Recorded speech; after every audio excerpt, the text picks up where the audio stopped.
Kali ini kami akan mencari tahu tentang budidaya tanaman kakao dan tanaman kopi. Sebelum masuk lebih dalam, perkenalkan, dosen pengampu Insinyur Beatrice Dodo MS. Nama saya Kebun Nirigi NIM 2203 1101 0007. Fakultas Pertanian Prodi Agronomi Universitas Samratulangi Manado.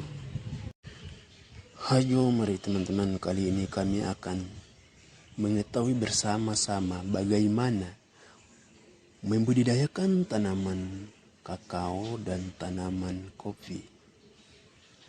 Mari kita simak bersama-sama.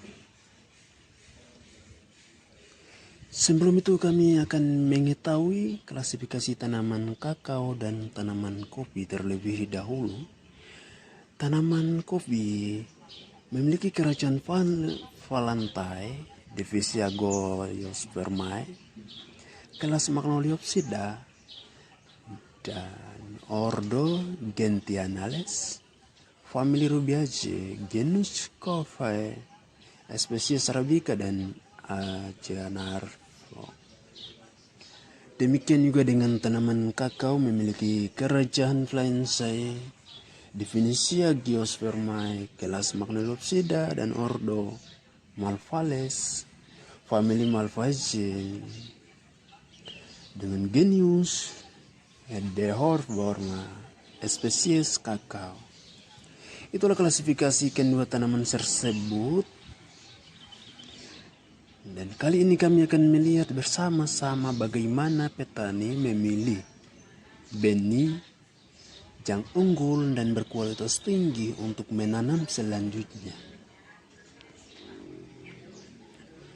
Petani akan memilih benih kakao dan kopi yang berkualitas baik dengan serangan hama atau penyakit. Jadi, sebelum petani menanam selanjutnya, memilih benih-benih kakao dan kopi ini dengan bebas serangan hama, penyakit, dan busuk. Jadi teman-teman, di sini ada gambar tanaman kopi dengan juga kakao yang berkualitas tinggi sudah dimilih oleh petani. Dan teman-teman, kami akan memilih benih yang busuk atau berkualitas yang rendah atau biji yang belum dewasa. Itu akan mengakibatkan tidak akan bertumbuh. Kami akan tanaman selanjutnya. Maka kami harus memilih tanaman bibit tanaman. Bibit, bukannya bibit tanaman, tetapi memilih benih tanaman. Itu dengan kualitas yang tinggi, bebas hama, penyakit, dengan juga busuk. Ya, langkah selanjutnya kami akan melihat bagaimana petani melakukan pembibitan tanaman kakao dan kopi.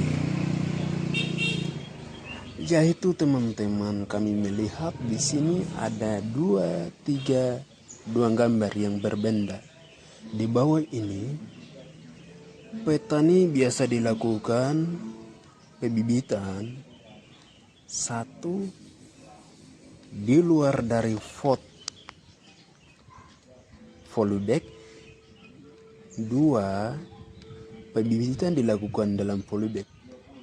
Kedua perbedaan ini tetap mengeluarkan bibit yang sama, tetapi sesuai dengan kondisi lingkungan atau juga iklimnya. Pembibitan kami melakukan dengan tanah yang subur, dekat pengairan, dan juga kami selalu perhatikan siraman dan lain-lain. Pembimbit akan mengeluarkan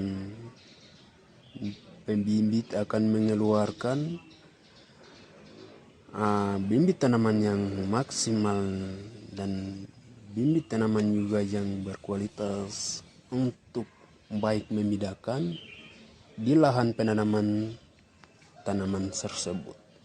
Jadi kawan-kawan, teman-teman, melakukan pembibitan. Setelah kamu memilih benih-benih biji pohon kakao dan kopi, setelah kamu akan melakukan pembibitan melalui volume bag atau juga dengan lahan tersebut, menempatkan tempat yang pengairan tetapi terlalu basah, tanahnya terlalu lembek tetapi suhu dan juga pengairan yang pas, agar pembibitan ini akan mengeluarkan tunas-tunas dengan baik, agar tanaman selanjutnya akan kami melakukan memindahkan tanam dengan kualitas yang baik dan juga menghasilkan pertumbuhan yang baik. Baik, langkah selanjutnya kami akan melihat bersama-sama penanam bagaimana kami akan mencari tahu tentang penanaman yang biasa dilakukan tanaman kakao dan juga tanaman kopi. Dari sini kami akan melihat pertinggian atau kondisi tanah apa yang cocok ditanam oleh petani tanaman kopi. Dari sini biji kopi ditanam ketinggian 1.000 atau 2.000 meter di atas permukaan laut, teman-teman. Ini sangat tinggi. Berarti tanaman kopi ini dicocok tanam pegunungan ya, teman-teman. Di daerah pegunungan dicocok tanam tanaman kopi nih. Dan jarak tanam yang biasa dilakukan petani 2,75 kali 2,75 meter untuk robusta. Itulah jarak tanamnya, teman-teman. Dibandingkan juga tanaman kakao, teman-teman. Tanaman kakao ini cocok ditanam di daerah daratan rendah atau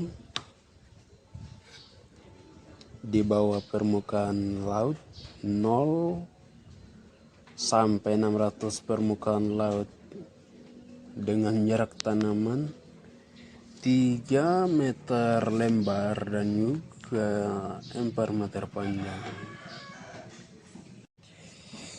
Kedua tanaman ini sangat berbeda sekali, teman-teman, karena memiliki kondisi lingkungan yang berbeda, yaitu satu tanaman cocok ditanam pegunungan, satu tanaman cocok ditanam bagian kedaratan atau daratan yang rendah.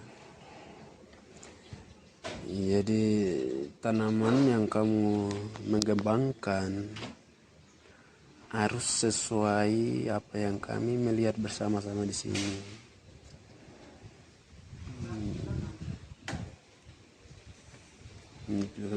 Berikut pemupukan yang biasa dilakukan pada tanaman kopi dan juga kakao. Pemupukan yang biasa dilakukan penyemaian sampai dengan tanaman kopi dan kakao berumur 10 tahun, yaitu 4 kali tahapan yang biasa dilakukan oleh petani, teman-teman. Dan pemupukan itu pun dilakukan berbagai alat semacam seperti NPK, dosis, tanaman pupuk organik yang biasa dilakukan 4 tahapan. Tahapan awal dimulai dari 2 tahun kemudian setelah ditanam di atas. Seterusnya kami akan melihat pemangkasan tanaman kakao dan kopi. Pemangkasan ini biasa dilakukan tanaman kopi biasa bertumbuh sejajar. Itu petani biasa dilakukan 2 kastinggal 2 digunting, 2 kastinggal 2 digunting agar tanaman itu berfokus dan juga menghasilkan buah yang lebih besar dan juga lebih bagus. Demikian juga dengan tanaman kakao. Tanaman kakao biasa memangkas dengan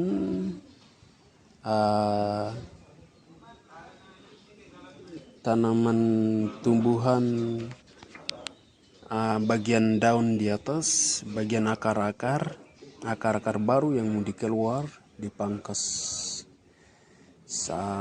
semua ya guys. Jadi pemangkasan akan dilakukan sesuai melihatnya. Di situ ada banyak akar-akar pohon atau daun-daun atau ranting-ranting. Di situ petani harus dipotong agar buah atau pertumbuhan tanamannya supaya maksimal. Banyak daun dan banyak ranting-ranting akan mempengaruhi buahnya teman-teman, karena proses fotosintesis akan mengalirkan makanan, akan dibagi-bagikan melalui proses fotosintesis. Itu akan berbagai macam daun atau juga akar, maka buah akan tidak maksimal. Gara-gara itu petani biasa melakukan pemangkasan agar buah akan maksimal. Dari sini kami akan melihat pemanenan. Cara pemanenan ya teman-teman, kalau di sini ada 2 perbedaan ya guys.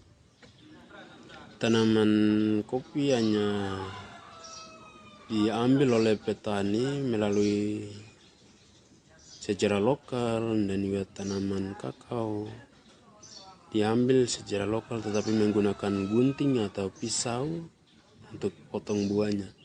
Tetapi tanaman kopi akan mengambil oleh petani per satu-satu,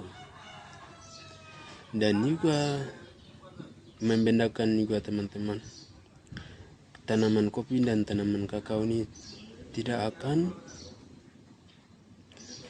buahnya tidak sama semua untuk siap dipanen, tetapi bertahap-tahap atau berlahan-lahan. Jadi petani biasa dilakukan yang sudah siap dipanen akan diambil, yang baru ditumbuh akan ditinggalkan. Jadi proses pemanenannya sangat memakan waktu atau memperlambat ya teman-teman. Setelah memanen akan melanjutkan proses-proses selanjutnya, itu akan kami mengetahui nanti ya. Jadi teman-teman, dari sini saya pesan, itulah kami melihat bagaimana membudidaya tanaman kopi dan kakao. Terima kasih. Pesan saya teman-teman, jangan lupa kritik, jangan lupa memberikan saran, jangan lupa komen.